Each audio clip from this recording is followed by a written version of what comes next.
Mapagpalang araw po sa inyong lahat mga kaagapay. Muli nagbabalik ako po inyong lingkod, si Kaagapay Mike. Bali ngayong araw pupunta natin si Ate Elsa. Bisitahin natin siya, kamustahin natin siya. At balita ko kasi hindi na ulit nagtitinda si Ate Elsa. May nagpaabot po kasi ng tulong sa kanya.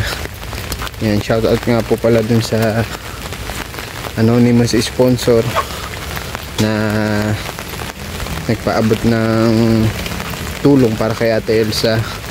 Nagbigay si ma'am ng puhunan para kay Ate Elsa, 6,300 plus, para makapagsimula siya ulit. At yun, maraming salamat po ma'am. God bless you always po. At pupunta na tayo kay Ate Elsa. Medyo maulan lang kaya nakapayong tayo ngayon. Hindi ko na pinasok yung service natin dito at maputik. Mahirap na malubog sa putikan. Ayan. Medyo matagal ko rin hindi na bisita si Ate Elsa. Dito sila sa looban, masukal na gubat.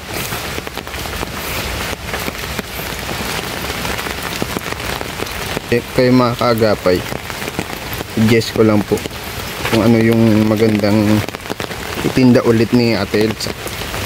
Tingin ko may mas maganda siguro yung mga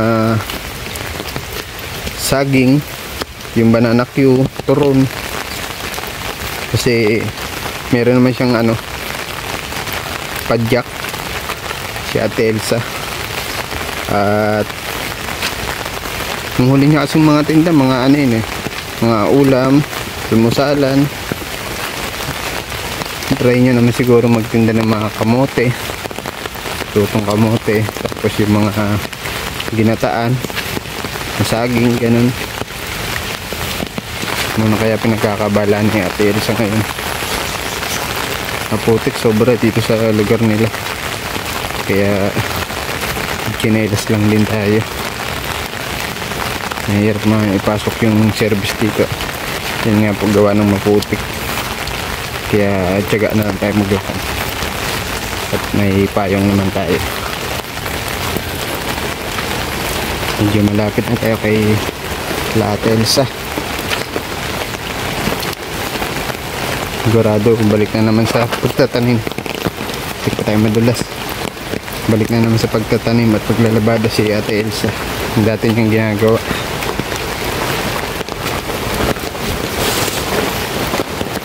Yan, medyo malapit-lapit na tayo. Sana nandito si Ate Elsa. Siguro dito yun. Wala naman siguro sa ilog at maulan. Mabuti na nga lang, naayos na itong bahay nila. Lalo yung bubungan, yung dating bulok-bulok na. Ito yung padyak ni Ate Elsa.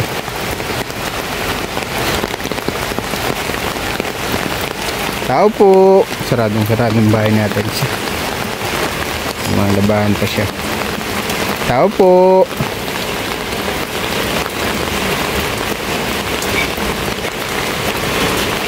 Tao po.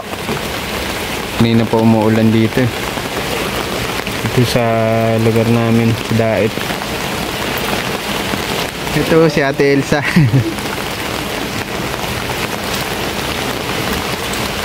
Bago pa itong padyak ni Ate Elsa. Ay, tuloy! Tuloy na ako ha, at maulan. Hindi man ito nangagat mga aso. Hindi na nanakmal. Kain tayo! Ay, kamusta ka? Nagkakain ka pala. Pasensya na sa istorbo. Parang nagpayat ka. Ha? Parang nagpayat ka. Marami akong mga pinoproblema, Kuya Mike.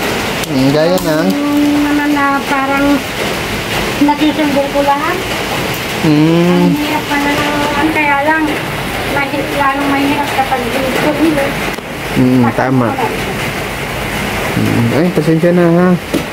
Ngayon pa lang kayo nananghalian? Oo, katatapos ko lang maglaba. Kasi may inaasikaso ako. Mm-hmm. Sabi ko nga ay Hindi ko kako ibibigay ang padyak kasi sabi ni Wako, ngayong bakasyon, kapasipakin namin na gawin, kapasipakin namin. Kaya sabi ko, sige, kasi binigay naman yun sa atin, dapat kahalagahan. Ay, huwag mo ibigay. oo nga, nabalitaan ko nga na ibibigay mo yung padyak dun sa mga ano. Sabi niya, kaya nagbago ang isip ko kasi wala na kasi yung mga ay ito, maghintay lang daw magbakasyon. Kasi ngayon kasi ano, ay nagpapasok sila. Ay sabi naman ito, paano, hindi na mapili na ako sa pag-aaral. Ako na pag-aaral ng magtinda. Basta lutuan mo lang ako, makakagawa ka pa nito. Kasi ay hindi, huwag mo pagpalit yung Pag-aaral. Kaya ang mga ko, ano, huwag mamagigay at kapag hinaban natin yan, nakakatulong kami sa iyo. Hintayin mo lang kami ano, maghinto ang klase. Malapit malapit ang bakasyon. Kahit kita magtambay kami, wala kami gagawin sa bahay sa bakasyon. Kaya natututukan namin. Sabi naman ng isa, yung ganyan ko, wala siyang pasok nagbubuhangin yun. Okay. Kaya kung nagbawal niya, baka ano ka at hinabulog ka. Oo, Ay, tama. hindi mama. Child labor yun eh. Kaya sabi na, huwag kang mag-alala. Kaya ngayon wala siya. Kasi si papa niya, alam naman natin kanya na hinigo yung pa niya. Yung parang alis siya maglakad kasi makasip. Ika. Sabi nga niya parang yun na yata, ikamamatay niya. Talagang pilis ko rin siya mag-ano. Magtrabaho, hindi ko rin siya naiintindihan. Tayo ko, kala kasi magaling mo yan. Tayo ko, ay, kahit pinakita, hindi ka siya nasarap. Hindi lumaki lang, pero mababaw siya. Hindi ko daw siya naiintindihan. Ay, hindi na ako nag-anak. Ang gagawin ko ba? Kung pinipilit niya sarili niya makapagtrabaho, makatulong naman sa akin. Kumbaga narorogado na bubugbog. Di ba nagbabike siya ngayon? Nagbabike siya, di ba? Papasok. Malayo. Ay, ang hirap ba lang ng kupra. Kaya hindi napunta siya doon. Minsan wala naman trabaho at wala ka naman ano ng mga kupra. Kaya sabi nila nagpunta siya kung saan maghahanap sa kaano. Hindi sabi ko, hindi ako makareklamo na mapapagod ako. Kasi baka siya ay, kailangan kasi mag-ano tayo kung ano ang dapat. Kasi sabi naman na, huwag mo ibigay mo yung huwag sabi niya kay Kuya, huwag mo ibigay. At magagamit natin yung malaking tulong. Sabi ko, alam ko naman si Kuya kung bakit ko yun. Kaya ako na si Ate Bibi. Sabi kay Kuya ito. At malaking yan, pakinaban mo. Magantay lang yung nag-sponsor niya, magantay lang na makikita din niya na magtitinda tayo. Pagka-ayosin ko rin yung pag-aaral niya, tapos mo na magtintay sa magbakasyon tayo na katulad. Okay. Balitaan ko nga din, naginto ka muna gawa ng... Gawa nga nung kahit ako nagluluto, nagtitinda, yung mga trabaho ko, hindi ko pa rin binibitiwan. Kasi sayang. Kaya inisip ko, kasi yun naman ang tubig yan. Kailangan hindi lang yan, marami pang source na income. Ano nga yung mga tinitinda mo nun? Mga ulam, ano? Mga tindang ulam, yung almusalan, tanghalian, merienda. Maghahanap nga sila. Kaya nung ikarang nagkansit ako sa almusalan. Hanap. Sabi ko, ay, makakaano din ako hayanin at magtitinda din ako. May aayos din lang. Kasi gusto kong magkakarinig din. Yung sariling kuryente na. Magamit ko na yung record binigay sa akin. Oo, bago yung record ni Ate Elsa, kaya lang din niya magamit. At ano pa, siwa ako nakakain. Oo. Kasi pinagbawalan mo na kayo magkabit, ano? Oo, yan. Ito yun. Inaano ko naman yan na hindi siya maalahan. Kwarto na pala ito, ano? Kaya gagawin ko yan, tapos ang sabi ko nga, pagbakasyon ko ng tulong kanil, sabi ko, uutang ako sa ulit ng puhunan na para dito sa tindahan. Yung babae ko sa tindahan, niwa po at Maglalako. Maglalako. Magsisimula kami. Mm-mm. Kaya, sabi naman, tayo yung magbakasyon kami. Huwag kang magmadali. Oo. Kahit mo, para tulong-tulong. At si Jaira, gusto naman na daw makatali. Ay, kahit po anak, paano yung ma'am, mag-giving ko na ako sa pag-aaral din. Ay, sayang ng bata sa baga. Kasi nakaano na yun. Mahirap makahanap ng trabaho ng walang tinapos kahit high school. Ay, mag-graduate na siya ngayong March sa senior high school. Ay, ngayong ma-audit siya, kailangan niya ng financial assistance. Ay, hindi siya nakakuha ng kasi naubusan siya. Marami nagsimbaga ng saan ng LG yata. Sa DSWD yun? Para sa mga estudyante, akap ata ang tawag dun. Basta mayroong ay nahuli sila marami. Naubusan na ng nabot sila ng kaso. Ay hindi sila naka-abi. Kaya, ayun, sabi nga, ay tayo mga, kaya mo mag-umpatingin yan mga nagtutuloy sa inyo, kaya mo sila, nila yan, ay deserve nila yan sa inyo. Ang pasalamatan mo na lang yan. Kasi hindi naman nila alam kung ano talaga at wala sila sa posisyon mo. Kaya mo na, alam ko naman na may discard kita. Kaya nga, ganyan nga si papa namin, hindi siya lubos na makatulong sa inyo. Sana maunawaan mo din na sabi nila. Kaya ako nang gawa ng parang kuyamat. Ano na lang, basta may maidugtong lang. Ganun talaga ang magulang. Lalo na yung una, gagawin ng lahat para sa mga anak sa pamilya. Kasi ganito talaga ang mga, siyempre, mga walang libre holder. Ganyan. Isang kayod, isang tuka. Kaya sabi ko lang, huwag lang kayong magnanakaw. Di bali tayo naghihirap ng ganito. Lahat ng mga bagay ay kailangan pagpaguran. At siyempre, sabi nga nung ito, papasalamat tayo sa lahat ng mga sponsor at naandyan yung sa tulong nila, hindi sila nagdadalawang isip. Kaya, at saka nga pala naano ko din yung kay Ma'am Maria Cristina Baltasar. Maraming salamat po, Ma'am. Kahit po alam ko po Ma'am na masama ang loob sa akin na sila yung mga ibigay yung na lagi po muna natulong. Ay, hindi naman po yun Ma'am na sayang. Yung pa'y malaking kapakinabangan po yun sa aming pamilya. Naisuporta ko po yun sa mga anak ko na na nag-aaral kasi yung papa nga nila, pinagamot na yun ng Nancy noong pag sa tulong ng Nancy. Ay, bali yun ay naitulong yun. Kaya yun, tayo talaga yung siguro sa mga Christina. Nag-comment siya na sabi niya, kaya nga iniwan ko na yan. At kung sabi mo guys, inayawan na niya ako dahil wala din naman kita. Pero wala pong Ma'am Christina, hindi ko na sayang. Marami pang napuntahan noon at naisuporta ko talaga po sa mga anak ko, sa aming pamilya. Dahil ako sa asawa ko na hindi talaga siya nakapagtrabaho. Nakita din ba ganyan yung noon Kuya Mark? Na halos talaga hindi talaga makaano. Kaya, bumalik na naman yung dating niya. Oo, sabi nga niya sa sarili na ito na siguro ang way ng aking kamatayan.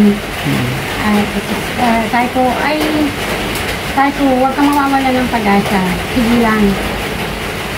Sabi nga niya, paano lang talaga ito? Hindi na ako makatulong sa maayos. Paano na kayo?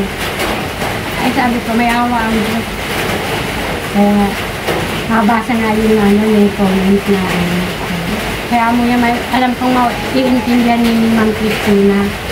Yung lahat ng mga itinulong niya sa amin. Maraming salamat po. At kailanman ay hindi ko nasayang. Marami pa ang napuntahan noon. Kaya ako na parito, Ate Elsa. May nagbigay kasi sa'yo ng puhunan. Kasi naawa din siya sa'yo. At siyempre alam naman nila na masipag ka. Ito pinabibigay sa iyo. Bilangin mo ito. Megit Maano ka talaga. Ang nakawa ko. 6,300. Ano ito? 338. Bilangin mo. Ito kayo pataya kayo, ma?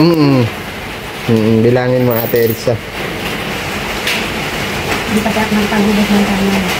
1, 2, 3, 4, 5, 6, 1, 2, 3.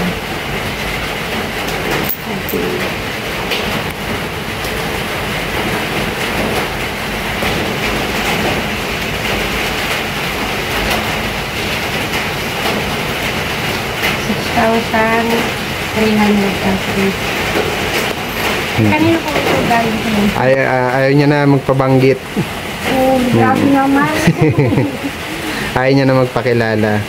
Naawa din naman siya sa'yo kasi nga naintindihan naman niya yung sitwasyon mo na yun nga at sayang naman daw yung padyak.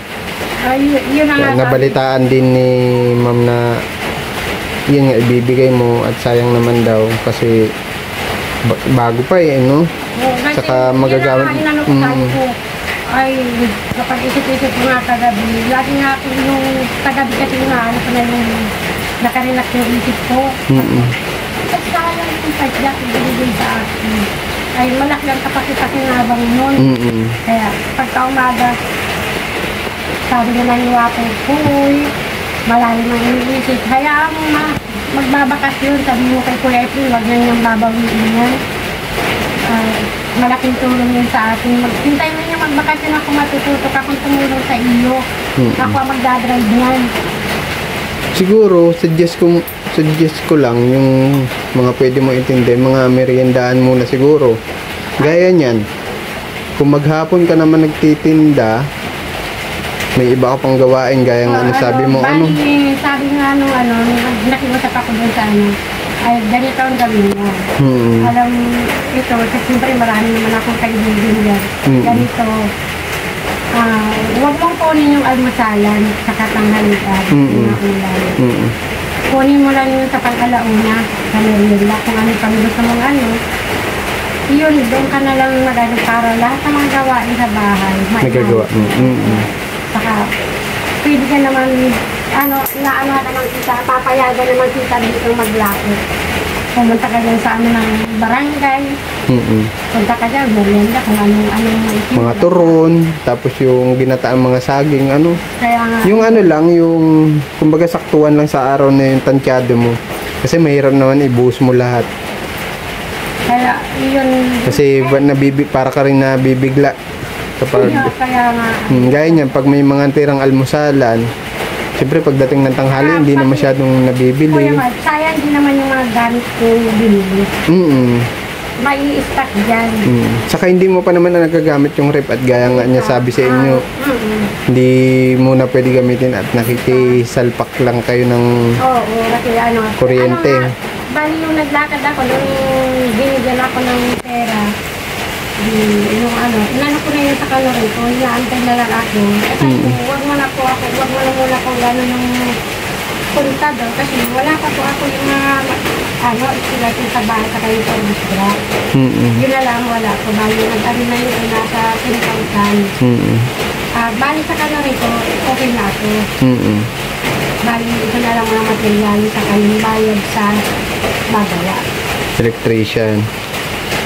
Kaya sabi ko, konting na lang kaya kasi sa Tito Vera. Kaya salamat na sa pagtuturta mo. Makakaano din ako, makakaraos din tayo. At talaga ganyan talaga ako nagpapaaral.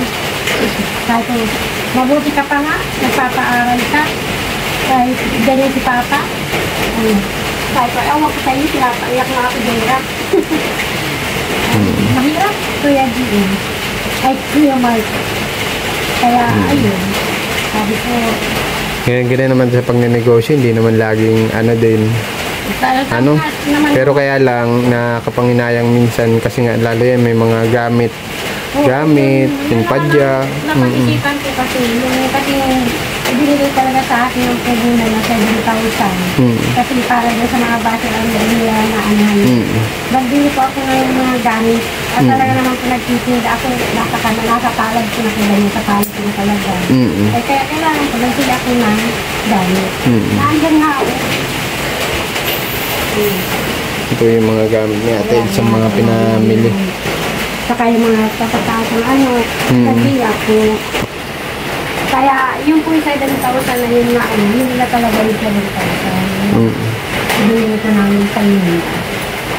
Bali, ang na lang doon, siguro mga kulang-kulang na yung 2,000. Kasi sa mga sangkap pa, grabe na ngayon, ang mamahal. Pamasahe pa. Lahat na nga. Kaya nag-iisip yung na mapasaan daw yung 7,000. Kaya yun muna, wag mo muna biglain siguro. Tansya-tansyahin mo lang, tapos yung mga naiikutan mo. Sabi nga, nung ganito, itry mo muna ng konti lang kung alin talaga yung mabili. Yun ang nabili mo pa. So paano, hindi mo na bibigay yung padjak mo? Ay, hindi ko na ibibigay kasi napag-isip-isip ko kasi gagawin ba nung nag-iisip ako Kuya Marta kasi yung asawa ko, ganyan. Dahil sabi ko nga, mawawalan ka pa ng hanap buhay ng service. nag-a-apply nga ako, mangutang talaga ako. Kaya naglalakad ako kanina. Nag-a-apply ako mangutang para makaanak ko ng puhunan. Kasi nasasayang ako. Kaya nakakaya naman na sa amin magkaramidin. Kaya lang ay siyempre po hindi naiwasan mo. At may mga taong siguro ay naawa naman at nakita naman kasi ko ay di ko alam na meron sa araw na ito ay may ganitong blessing. Kaya ang hirap ng buhay. Kaya Ganun talaga, pero laban lang. Tapos ngayon, Kuya Mark, meron pang problema. Meron naman pumunta sa akin yung sumunod kay Ate Merna. Nakiusap naman siya sa akin na kung pwede. Operahan daw siya. Kung pwede daw ay tulungan siya. Sinay Mirna? Yung kapatid. Yung kapatid? Yung sumunod sa kanya. Ayun naman nga, kaya nagkakain pala ako. Nag-isip ako kung paano po kukunin, kung saan po kukunin ang 100,000 na yun. Hihingi ako sa MAIT. Tapos sa PSP,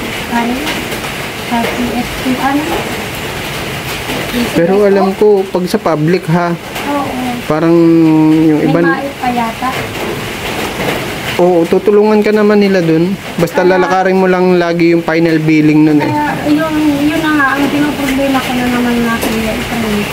Paano yung sa araw-araw na meeting. Wala ba siyang anak? Wala, puro yung mga yun lang asawa ko nga ang may anak. Puro yung mga single. Lalaki yun? Lalaki. Ay, naawa naman ako. Humingi naman sa akin ng tulong. Wala naman dahil sa ibang malalapitan na kaano. At uunawain siya. Ay, yung kahapon ay nahabag kasi ako, Kuya Mark. Na, siyempre, paano din ako kasi yung sarili ko? Paano kung yung sa kapatid ko na mangyari ang ganun? Titisin ko ba? Tinatanong ko yung sarili ko. Ang hirap na wala siyang pamilya, Siyempre ay hindi. Kasi tao din naman yun. Lumapit sa iyo. Ang ko lang kasi kay Ate Merna, dapat, pinausap ko nga siya. 4 na lang kayong magkakapatid. Dapat, katulad ng walis thinking, na magkakabigkis-bigkis kayo, nagdadamagan. Hindi mo sabihin kung saan tulong-tulong, wag, yung sinabi niya sa akin na wala siyang magagawa. Ay sabi ko, hindi, wag ka magsasalita ng ganyan na wala kang magagawa. Kahit tuldok lang ng gulpin, meron kang magagawa para sa kapatid mo. Kahit masama man ang ugali niya sa iyo, o kung ano man, kapatid at kapatid mo pa rin yan. Kailangan mo kasi kasuhin. Lumapit siya, ibig sabihin, nagpapakumbaba yan. Ay, sa akin kasi po yung mas lumapit kahapon. Kaya, dagdag isipin ko na naman kasi. Kaya po paano ito. Sabi ko, hindi ako maka-oo na ano. Pero sinabi ko, oo. Kasi tao din naman yung Kuya Mike. Kung ang aso nga inaalagaan. Tao pa kaya? Oo, tao pa kaya. Kaya, yun, para na naman akong ano, ay sabi ko, hindi ako mayaman sa salapi. Mayaman ako sa pakikisama. Kaya sabi ko, may magagawa. So, tayo kaya meron na gawa sa kanila. Yun ang ano sa akin. Sabi ko, ganyan. Sabi ko, huwag kang magsasabi na, paano kung sa iyo mangyari yan? Ang mga kapitbahay mo, ano, hindi yan lubusan. Nabibigyan ka ng 100% na pag-aasikaso. Kailangan mo ng kapamilya. Sabi ko, hindi. Sabi ko, tutulungan ko kako ng kapatid mo. Pero kailangan ko din ang pagdamay mo. Ang pagdamay ninyo. Alisin ka ko yung ano yung ba ng mga pride. Hindi naman niya makakain, hindi makakatulong. Tama. Sabi ko, ang sigas ng puso mo, nangyari na. Laman at dugo mo yan. Kaya sabi ko, yun ang inaan ko, bali na rin ako dito. Sabi ko, parang ano ka ako, kawawa naman ka yung tao. Kaya yun na lang, sabi ko, sige na, bahala na. Kung ano ang hindi. Kasi buhay naman yun ng tao, Kuya Mat, kung saan mag-ibagigsungan siya. Hindi na siguro ang way niya na para magbago siya sa maligawa sa kanyang sarili. Sabi ko sa kanya, huwag mo ganyan, bigyan mo ng puwang na siya ay magbago. Marunong na siya, pag lumapit siya yung kapatid niya, siya nagkakakumbaga yan. Kaya yung pinag-isip ko, habang kumakain ako tayo. Kanina. Isa na naman ka ako nga, hindi mo wala kumakahindi. Kaya ko, sige na. Ipaprocess ko ng pati nila, naoperahan lang siya. Kasi kung sa babae, para yatang para bagang yung sa, parang sa may mayuma. Aalamin ko pa nga, naman na daw siya. Naka-laboratory na, naka-blood chem, na kung ano nga rin. May mga papel na siya, ayaan ko na lang. Ako na lang ang mapirma na siya ay maoperahan. At mag-aasikaso ako ng mga papel, nahanap ako ng 100,000. Kasi no problema ko naman ko yun, yung financial assistance sa araw-araw. Yung mga bill niyang makukuha ko yun. Kaya lang yung panggastos sa pagbiyahe-biyahe, pagkain. Siyempre, paano kung walang gamot doon? Eh, wala akong may bibili. Saan akong kukuha? Obligado. Obligado ako gumastos. Oo, obligado ako. Kaya, sabi ko, paano na naman ito? Problema. Pero, sabi naman nga yung pastora, dapat ngayon na ikaw ang panganay, kailangan sa iyo manggagaling yung tamang desisyon. Kasi kahit baga na matatanda na baga Kuya Mat, kailangan yung mga ng kapatid. Karamay. Kasi kung saan sa mga kapatid kukuha ng lakas. Kaya kahit iba ang iba yung sabi ni Nenay na sa akin. Pero tingnan na lang, baka lumambot siya. Yun na naman ang ito. Yung kahit sa mga anak. Kasi na yung Jaira, sige naman.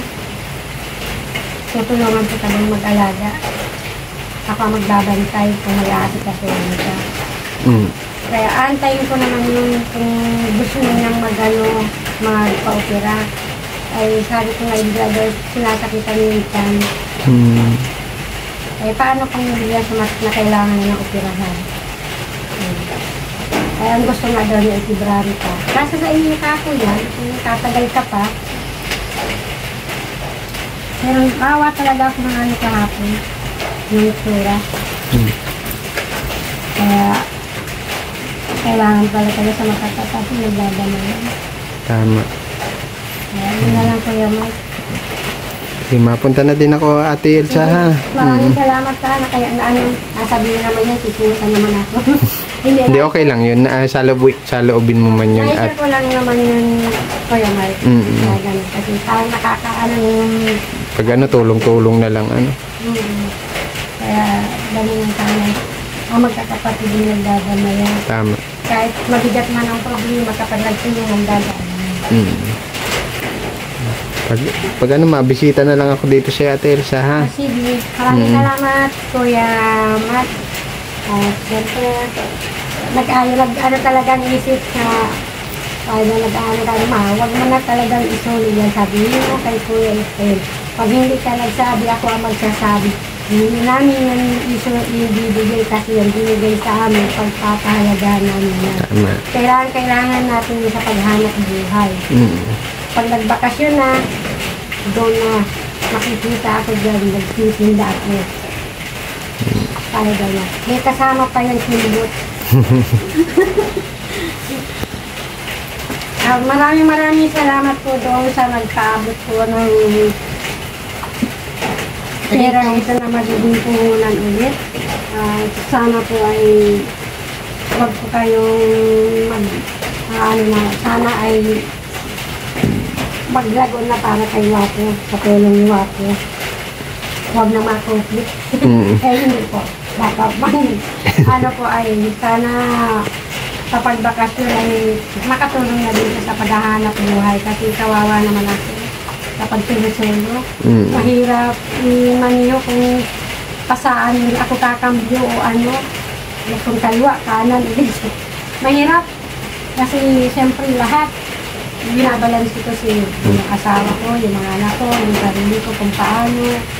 Kasi lahat ko yung lahat ng paglalabada ko, paghahanap ko na, hindi ko yung binibitiwan. Kasi nagbabantay, yung mga anak ko na wala namang pasok, sinasamantala ko yun. Tapos pag araw ko na yung ilalabada ko, sabi ko, anak, sayang yun. Kaya hindi lang po alam ng mga bata na ganun. Kasi po lahat ng mapagkakakitaan, pinahihinayangan ko yun. Gusto kong maabili yun. Kaya minsan nilulutuan ko lang yun, wala ako nagbabantay, naglalabada ako kasi sayang po yun. Dagdag income pa rin. Kasi 3 ko pong anak nag-aaral. Ay hindi naman nila kayang lakarin yun. Minsan si Jaira naman sa sentro pa ng dait. Hanggang bibira, malakad yan. Hindi kayang lakarin. At lalo na pang alas 6 na ang uwi. Kawawa man yun. Baka kumapano pa yun sa daan. Kaya, ganun talaga. Sakripisyo. At maraming salamat po talaga sa inyong lahat, sa lahat ng mga sponsor, lalo na dito yung nagpaabot ng cash ngayong oras na ito. Maraming salamat po. Sana po, pagpalain po kayo nila. Sila na po ang nakakalang. Maraming salamat. Napunta na ako, Ate Elsa, ha? Sa iyo din, Kuya Mark. At maulan, maputik dito sa loob. Kain pati, hindi pati kita na. Oo, kain ka na, naabala pati kita, ha? Pasensya ka na, ha? Maya, ituloy mo na yung pagkain mo. At tanghalian pa lang, alas 4 na. Oo, kasi tinatapos ko kasi ang trabaho ko. At babak makapag-ano yan. Luluto pa ako. Kahit po, na tayo. Kasi nag-iisip pa ako kung paano. Paano masusolusyon na naman yung problema yun. At hindi ako pinapanigan nila yan na para sa kapatid niya. Napapagod ang isip niya. Kaya nilayasan ko muna, nag-uwi ako dito. At nagugutom na ako. Ingat, Ate Elsa, maraming salamat po. Opo. May payong man ako. Malakad na lang ako. Hindi ko na pinasok yung service ko dito at maputik. Sige, salamat. Ingat, God bless po, Ate Elsa, ha? Sa iyo rin.